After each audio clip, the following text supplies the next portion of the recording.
Et ensuite, il y a les cartes postales. Il y avait une fille qui est en resto, qui n'est pas là, qui avait proposé qu'on envoie des cartes postales à la mairie avec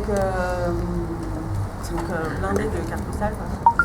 Et, un espèce de truc qui prendrait vraiment la forme d'un documentaire, enfin qui prend la forme en tout cas, qui reviendrait sur le passé et sur les différents lieux. Explique le truc quoi. Voilà. Du coup, avec peut-être des étudiants du coup de l'école d'Avignon qui puissent expliquer. Ouais. Ah, je pense que c'est primordial. De toute façon, je pense que ceux qui doivent parler sont les étudiants d'Avignon.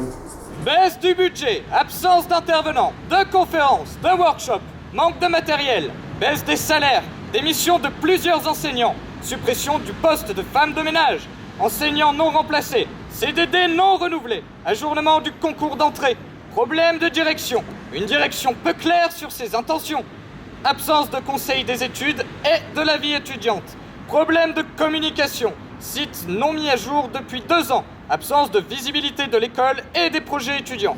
Parce que ça n'a jamais été déclaré par la mairie que l'école d'Avignon fermera sous peu.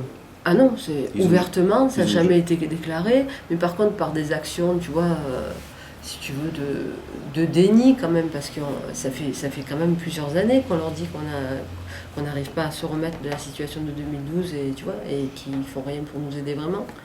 Donc il a fallu vraiment le clash pour qu'on essaye de nous entendre, qu'on essaye de comprendre ce qui se passe, et voilà. Et moi je trouve ça quand même déplorable, quoi, qu'on soit obligé d'en arriver là, dans la situation où on est actuellement, pour qu'on puisse avoir des discussions avec les tutelles de la ville et de l'État. Sur le concours d'entrée des L1, ils n'ont pas répondu, parce que bon, normalement un concours de L1 ça se fait en mai maxi, tu vois, là on est en juin. Donc est-ce qu'il y aura un concours en septembre, ça on sait toujours pas. Sur la baisse de budget, ils ont dit qu'ils feraient peut-être... Mais là c'est tout neuf, parce qu'en fait en 2 mois on n'a même pas eu un seul entretien correct avec la mairie, quoi. Parce qu'à chaque fois c'était... Myrène elle les a vus 2 fois, et à chaque fois c'était du vent, c'était genre... On a été ballottés, tu vois, ici, parce qu'ils savaient pas où nous mettre, dans un lieu qui correspond malgré tout pas du tout à ce qu'on est. Et aussi, l'autre but de cette semaine, c'était également de redynamiser en fait, notre école, d'avoir un peu le sentiment en fait, qu'on se retrouve dans une école d'art.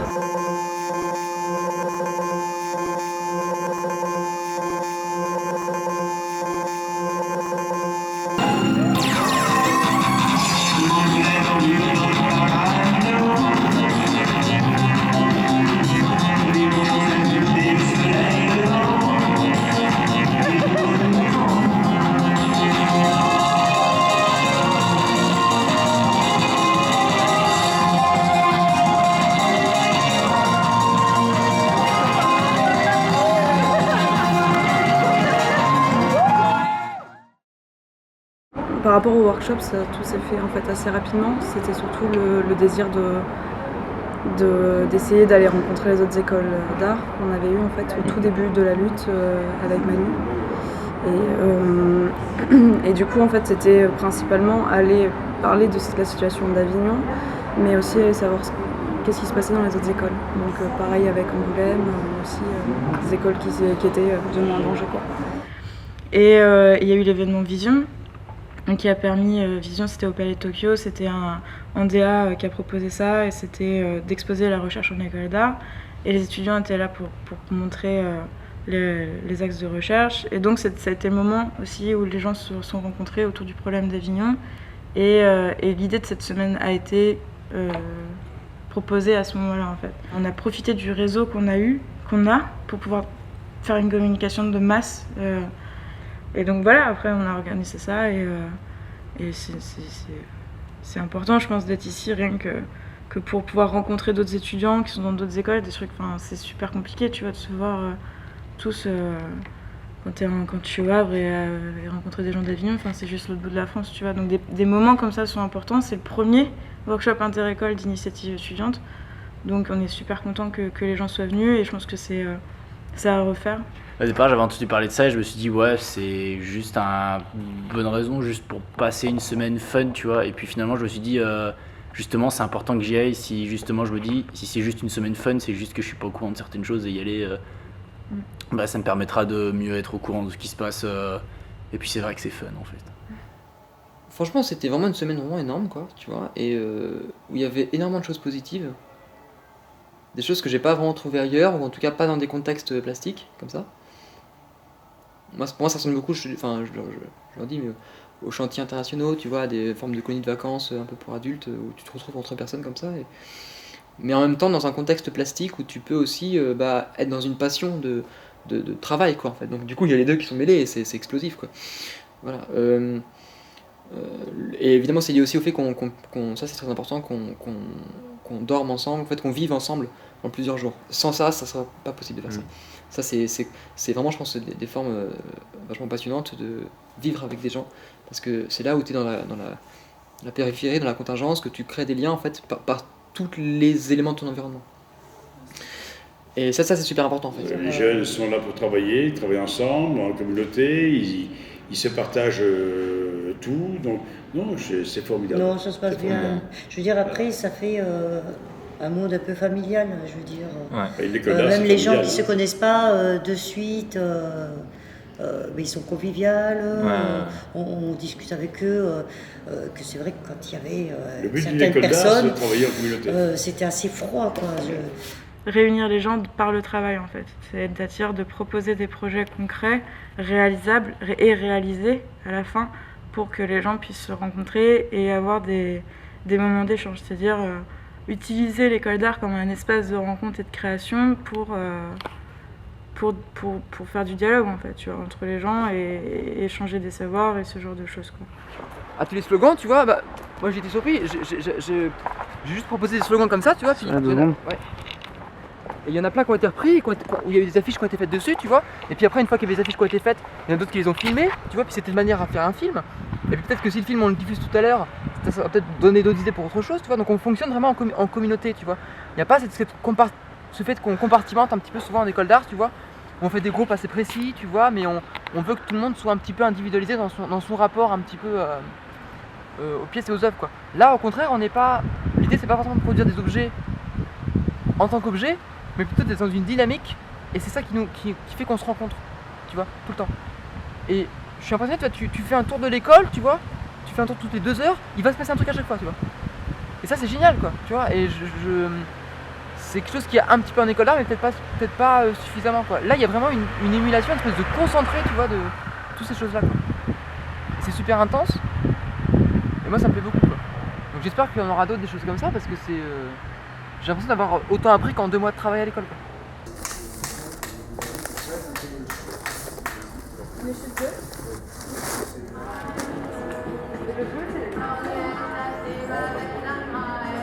J'espère pas. Non, je pense que de toute façon, là, il y a un fantôme. Ok, je repérerai le retombage, tu vois. Sur le châssis. Donc là, on se cale. Toi, tu vas tenir le châssis. Vas-y. Il faut aller un peu vite pour pas que ça sèche.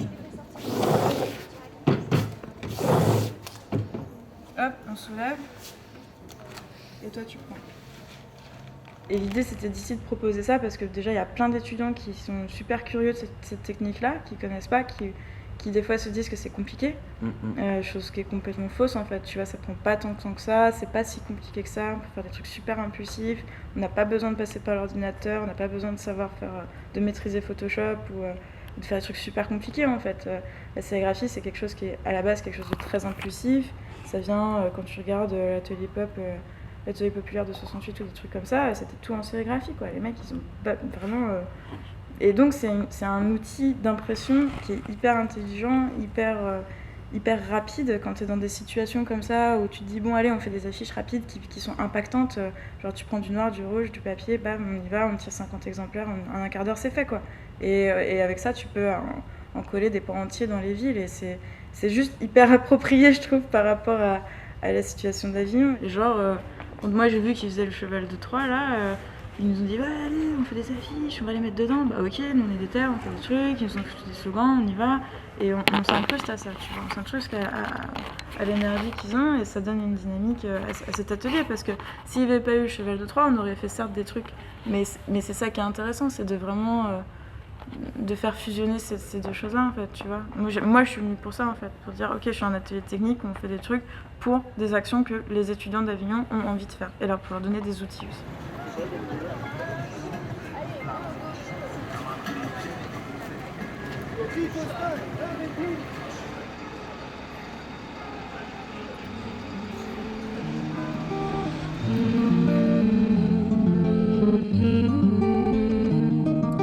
C'est Carla qui m'a dit que quelqu'un lui a dit que nos vies ne valent pas grand-chose.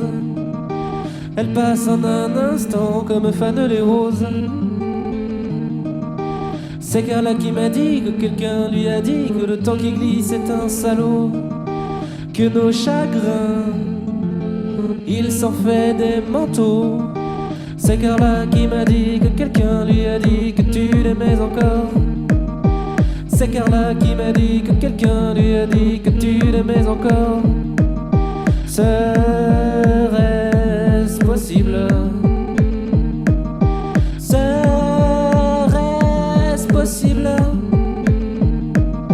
C'est Carla qui m'a dit que quelqu'un lui a dit que le destin se moque bien de nous, qu'il ne nous donne rien mais qu'il nous promet tout.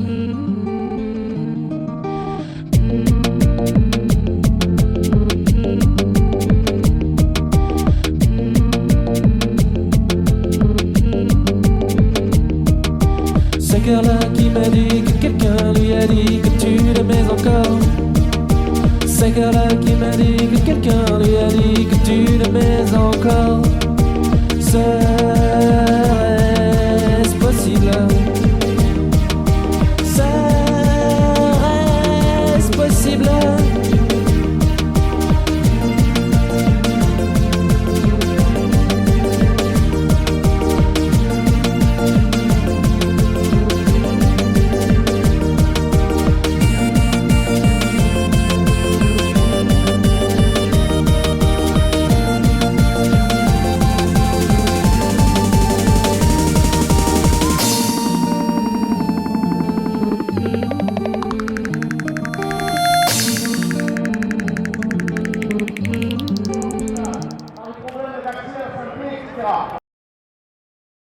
Moi, je dis que ça, pour moi, ce qui se passe actuellement, pour moi, ça, c'est une école d'art. Ça ressemble à une école d'art. Oui, pour moi, oui. Pour moi, actuellement, Bah oui. c'est une école d'art. Ça ressemble vraiment à une école d'art. Ah oui. Comparé à une dictature que nous avions là, alors là, non, différent. Et là, on voit que les élèves, ils ont le plaisir, en fait, mais ils se battent, en fait, pour ce qu'ils veulent créer, construire. C'est pas se battre pour quelque chose d'autre. Ouais, pas pour des crédits ou pour des notes, pas pour un papier, c'est vraiment, si on est là, c'est petit, c'est petit. Et puis voilà, puis c'est cette chose, c'est plusieurs à dire ça, c'est qu'enfin, je sais pas, c'est 20 ans que j'enseigne, c'est la première fois que je suis dans l'école d'art. L'école d'art. Avant, je sais pas dans quoi j'étais, mais c'était, alors ça s'appelle non école d'art, tout ça, mais c'est pas... Il y a un étudiant qui a dit, c'est un étudiant de Marseille, qui a dit, parce que lui était en, je sais pas, deuxième année, voilà, il a dit, c'est la première fois que je me trouve dans l'école pour laquelle j'ai postulé quand j'ai passé le concours d'entrée il y a 2 ans. En fait, c'était ça l'idée que j'avais de l'école d'art. Et là, c'est une école d'art, voilà. Mais ce qui est marrant, c'est que en faisant ça juste en feeling, sans référence, on nous dise à plusieurs reprises que là, c'est l'école d'art. Tu vois, ce que je veux dire, c'est que sans bosser... C'est naturel en fait. Voilà, exactement. C'est hyper naturel. C'est marrant. C'est pour ça que genre, que ça soit Jean-Louis ou le prof de 20 ans, oui. genre, les deux le ressentent quoi. Genre, du coup, c'est assez étonnant, c'est assez... Et je pense que ça veut dire beaucoup de choses au final. Voilà. Je sais pas, je pense qu'on aurait dû écrire un truc là-dessus parce que c'est peut-être ce qui doit rester pour les écoles d'art en particulier, pas pour les luttes, etc. politiques forcément, mais pour les écoles d'art, le fait que les workshops autonomes soient possibles. Enfin, genre créer un truc comme ça de workshop autonome, genre je sais pas, obligatoire dans toutes les écoles, pas obligatoire, mais genre vraiment genre favorisé dans toutes les écoles parce que c'est des trucs, tu tournes naturellement vers ça quoi. Non, mais clairement, c'est ce qui te rend artiste entre guillemets, genre c'est là que la métamorphose assiste un petit peu je pense. Genre ça y est, t'es tout seul, t'as plus des profs quoi, genre t'es plus un étudiant, t'es quelqu'un quoi. Au-delà de la localité d'Avignon et des problèmes de cette école spécifique, c'est assez encourageant je trouve ce truc-là pour le hors-champ de cette école en fait et de toutes les écoles d'art. C'est-à-dire qu'il peut y avoir un regroupement et des communications et des liens entre nous, et c'est nous qui pouvons faire les choses en fait. C'est pas les profs qui amènent ça. Alors je sais pas si on appelle ça un mouvement ou un truc comme ça, enfin je sais pas trop comment appeler ça, tu vois. Mais il y a une prise de conscience et il y a une volonté, j'ai l'impression, des gens d'être acteurs et de participer à un truc et de le faire soi-même en fait. Et à côté en fait. En fait, je trouve que ce qui est intéressant, c'est que là, il y a la construction d'une visée, d'un mouvement. Ce qui est intéressant, c'est que finalement, on se rencontre, tu vois. Et je pense que c'est pas tant important uniquement pour Avignon, mais pour toutes les autres écoles d'art de manière générale, tu vois. On construit ici une communauté, on pourrait dire, une collectivité, tu vois. On partage des informations, tu vois, on crée des liens, on crée aussi de la réflexion. Et ces semaines-là montrent que justement, voilà, on peut être super intense en assez peu de temps, tu vois, et on peut, en se réunissant, faire pas mal de choses en fait, tu vois. Et moi, c'est quelque chose qui m'intéresserait de me dire, est-ce qu'on peut créer des écoles d'art sans qu'il y ait besoin d'une autorité, sans qu'il y ait besoin de professeurs, tu vois, en tout cas de professeurs au sens de statut de professeur, tu vois. Là, ce qui est assez fort, c'est que chacun ici qui vient ici a des compétences qu'on met en commun, qu'on partage, tu vois. Chacun du matériel qu'on partage aussi, quelque part. Et on apprend les uns des autres, systématiquement. Et tu vois, je trouve fort, c'est que non seulement c'est plus stimulant, mais je me demande si c'est même pas plus productif, quelque part. Tu vois. Alors c'est pas parce que c'est plus productif que c'est forcément mieux, mais c'est quand même assez fort ça. Donc si ça se reproduit, je trouve que ça serait vraiment intéressant. Là, quelque part, c'est une sorte d'école d'art temporaire qui se construit là. Tu vois. Et je pense qu'il faut même pas penser à ce qu'on voudrait faire, mais juste le faire comme ça, voir où ça mène, garder contact tous ensemble et se revoir, transposer ça ailleurs aussi. Ouais. J'ai l'impression qu'il faut que je produise des œuvres, produire du discours, tu vois, comme des marchandises qui s'empileraient, tu vois, pour avoir une espèce de capital artistique. Coucou. Bah, à la prochaine, Rémi. Ouais. Salut, bisous, fais-moi un câlin. Très bien. Marion, c'est bien que tu parles aussi. C'était un plaisir de rencontrer. Ça fait bien plaisir de venir sur Poitiers. Peut-être qu'on se dira. Carrément, oui, tu vois, on s'est au courant. J'ai récupéré. Ça serait très bien de les mettre en ligne facilement, parce que là, chacun a pris un petit peu de moment, mais c'est peut-être pas très clair qu'on est tous sur chacun. Ouais, petit voyage. Ouais. On va peut-être chercher la merde avant. Bon, allez, bonne fin de vidéo. Merci. Salut mec, on très bien. J'ai recommencé la phrase pour que ce soit peut-être plus...